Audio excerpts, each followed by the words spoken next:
So welcome to the next video called Week 5 Scale and Reinvest. In this week we are going to discuss how to scale your business, how to reinvest the profits you make to be able to go from 1k to, for example, 10k plus. If you did not watch the other weeks, make sure to do this first. So first of all, scaling and reinvesting principles. Understanding why you do it is key. If you do not understand what you're trying to scale, what you are trying to scale, you are shooting blindly.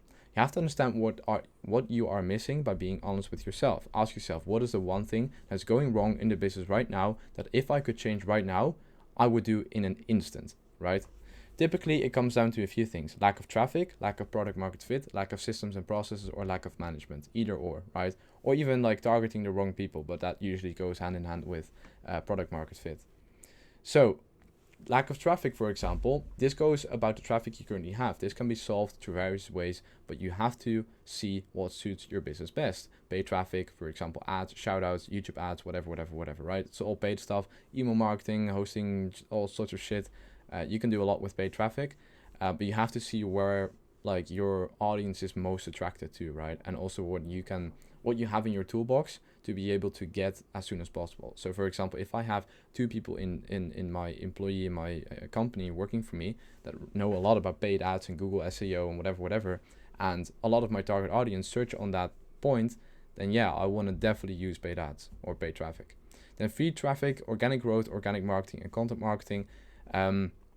Free traffic is super hard to master. Not a lot of people can do it because paid traffic is literally you going to SEO website, you going to Facebook and just clicking on a few buttons and then getting people to go to your page, right? But you're not actually getting people to go to your page. You're paying for people's attention to then hope that they like your ad set and then click on your website or link or whatever, right? But the whole gist here is the content marketing and organic growth and organic marketing. Like, this is so powerful. If people understand this, if you understand this yourself with this whole program, right? Understanding the psychology behind it, creating a theme page is just the start of you understanding how organic growth, how organic marketing, how all of this shit works, to then be able to implement it for other businesses, but also your own business. Like, if you know how to go viral, if you know how to get, let's say, 1 million views right now, or influence it to be able to get 1 million views, however you want to phrase it, then it's 10 times more powerful than you paying for 1 million views, because paying for 1 million views is going to cost you even more. So paid traffic is more specific targeting, that is true, and free traffic is less specific targeting, but free traffic is harder to master than paid traffic. So let's look at the next steps. Typically, it's one of the two that is missing or not optimized. If it isn't optimized, your traffic isn't the problem, but your systems and processes are, aka the conversion of the selling of your product or service, right? So let's say both of them are optimized, then the ad sets are optimized, right? So the content marketing. So lack of product market fit. This is the most important aspect. There are so many different ways you can optimize your offer to make it even better or target slightly different group of people and make it 10 times more valuable in your business, right? Ask yourself, and make 10 times more in your business, and ask yourself the questions: what are my top 20% clients and what do they look like? The persona, right? The 80-20 rule. What are the people I sell to? Be able to explain this in real depth. If I ask you this question, be able to map it all out, speak for 2 minutes long, just talk about your offer, talk about your persona, etc. Then what results did I gather from interviews I did a while ago, right? What did you get? What kind of results did you see? Blah, blah, blah. It's so important that you understand why your product works or it doesn't, right? Focusing on the people that get the most results with your product is going to be the best play here. You don't want to have 10 basics and make 10k instead of getting 5 pros and make 10k, right? Only thing is price difference. So it's really important that you do understand why your product works or it doesn't, right? And focusing on the people that get the most results with your product is going to be the best play here, right? Focusing on those people, focusing on getting them even better results is the same thing as trying to focus on the bad things while the good things are going really well and just changing the bad things to more like good things and focusing on the really good things.